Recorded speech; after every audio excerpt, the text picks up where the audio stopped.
I don't know about you, but as a kid, I loved burning my marshmallow and s'mores, sitting around the campfire, enjoying some good times, some stories with your family, friends. It was just a lot of fun, and I thought, when I get older, how can I turn that dessert into a sexy dish? And I think I nailed it with this tart today. What we're gonna do, we're gonna make a beautiful mini tart. In the middle, we're gonna put some dark chocolate, some Calabat Belgian chocolate, super delicious. We're also gonna pipe a Italian meringue on top, and we're gonna torch it, which is gonna give us that burnt marshmallow kind of feel. And then we're also gonna make these really cool, crispy graham cracker cocoa nib tuiles that we're gonna put and rest right on top. That's gonna give us that really nice, elevated, Michelin level dessert. Guys, I can't wait to share this with you. We got a lot to do, so let's go. First thing we need to do is make our Pâte Sucrée tart dough. We'll take 50 grams of powdered sugar and we'll mix that with 30 grams of egg yolks, usually about 2 yolks. We'll go ahead and just whisk that through just until it's nicely homogenized and you get these nice little ribbons coming off when you pull up the whisk.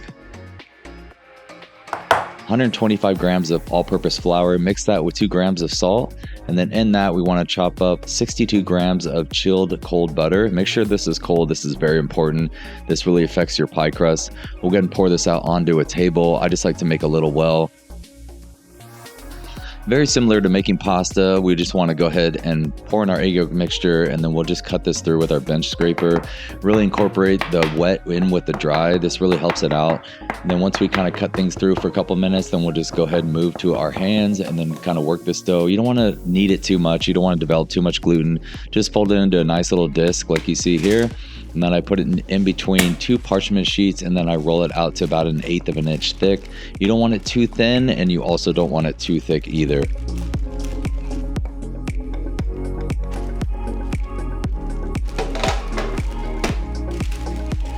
All right, once our dough's rolled out, go ahead and let it chill in the fridge for about 10 minutes. Then we'll pull it out, and then we'll go ahead and make our tarts. I'll show you what we're gonna do next. All right, let's make our chocolate filling to fill our tarts. We'll go ahead and take 125 grams of heavy cream. We just want to heat this up slowly. In a separate bowl, we want to take 2 whole eggs and 52 grams of egg yolks, 50 grams of sugar. We're going to whisk this through until it's nice and fluffy. Go ahead and set this off to the side. We'll go ahead and take our cream and then heat this up to 175 degrees Fahrenheit or 80 degrees Celsius.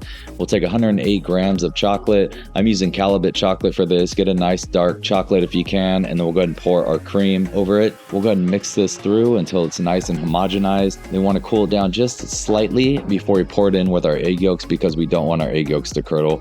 We'll go ahead and mix this through, and then what I like to do just to be safe is put this through a fine mesh sieve just to get out any little bits of egg if it did scramble.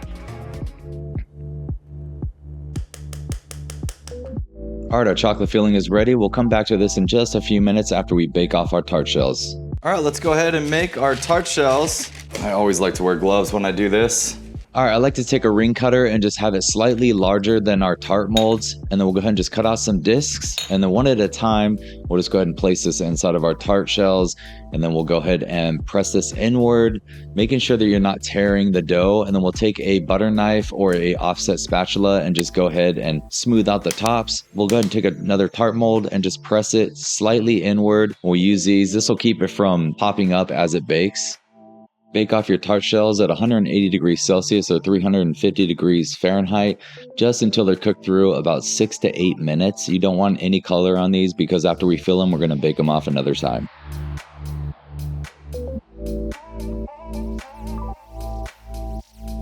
All right, go ahead and fill up your tart shells with the chocolate custard. I like to go almost to the very top with this. It's going to bake up just a little bit and dome over, but it'll kind of relax and it'll be a perfect lush with your tart shell. We'll go ahead and bake these off at 180 degrees Celsius or 350 degrees Fahrenheit, just regular bake, no convection, and we'll bake them for 3 to 5 minutes. That's it. Take them out, let them cool, and I'll show you how we're gonna plate these.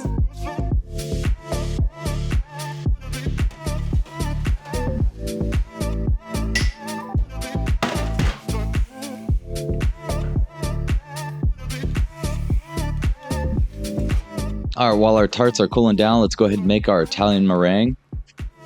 300 grams of granulated sugar, 100 grams of water. We'll put this in a sauce pot and bring this up to 230 degrees Fahrenheit. We'll take 4 egg yolks or 150 grams. We'll go ahead and whip these on high. We'll go ahead and add a teaspoon of cream of tartar and then mix these until soft peaks. Once our sugar solution hits 240, then we'll go ahead and just whisk this in very slowly. Once you've added all your sugar syrup, you want to whip this on high for at least another 5 to 6 minutes, just until it's cool to the touch on the side of the bowl and our eggs are nice and vibrant and whipped. I like to put this in a piping bag with the piping tip of your choice. It's up to you. One little trick you can do is take a back of a bench scraper and just push all your meringue to the front, getting out any air. I always like to do the pipe test just to make sure it's stable, and then do the torch test just to make sure it'll hold up to flame. All right, and then the last component we need to make for our tarts is the cocoa nib and graham cracker tuile. Take 250 grams of isomalt sugar and 250 grams of glucose syrup, being sure to use a spatula to get out every little bit. You want to cook your sugar solution until it's reached a nice light to medium amber color. Once we've reached this, we'll go ahead and just pour this out on a silpat. Making sure that you pour this out on a silpat is very important. Do not pour this on parchment because you will not get it off. Or you will get it off, but it'll stick parchment to it. So you definitely don't want to do that. I like to just kind of tip this around just to thin it out just a little bit. And we'll go ahead and set this off to the side to cool down for at least 20 to 30 minutes. While our candy is cooling down, we want to take 160 grams of graham crackers, and then we'll go ahead and just put these in the blender or a little mini blender like I have here, spice grinder, and just blitz them up. We'll go ahead and put those in a bowl, making sure that you get all the crumbs in there. And then we'll take 30 grams of cocoa nibs, doing the same thing, just kind of pulse them through. Making sure that you put the lid on it. Don't do what I did here. It's a complete mess and it falls all over the place. Then lastly, we'll take 30 grams of cocoa powder and we'll go ahead and just combine this, whisk this through. And now my favorite part, dashing your candy.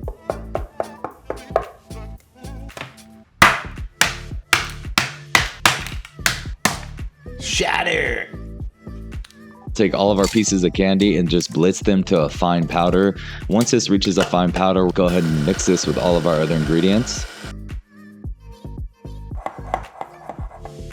All right, let's go ahead and bake off our tuiles. I like to use a 1.5 to 2 inch circle silicone mold. We'll go ahead and just pat these down. I like to scrape off all the excess, just kind of bring it towards you, and then we'll go ahead and just sprinkle a little bit of extra cocoa nib just right on top, just to get that extra cocoa nib flavor in.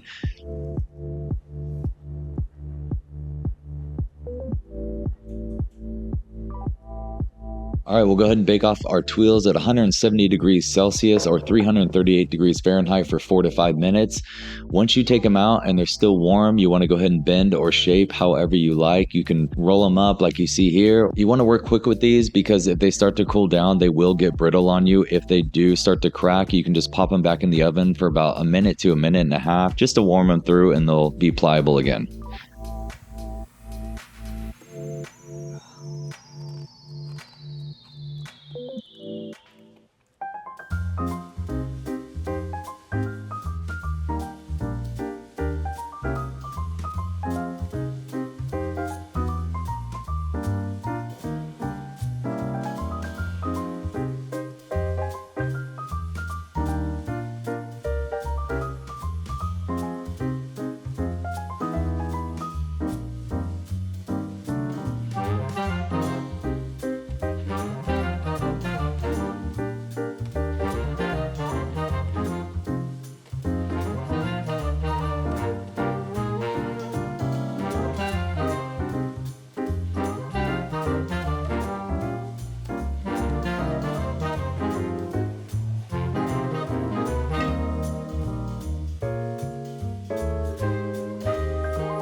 Well guys, I'm super happy with the way this dish came out. It's so nice and petite. I love when I can envision something in my mind and just put it out onto a plate. Nice and creative, and I couldn't be happier with this dish. So let's give it a taste and we'll really know. Just so you know, I put a little cocoa nib underneath on the plate just to kind of go with the theme.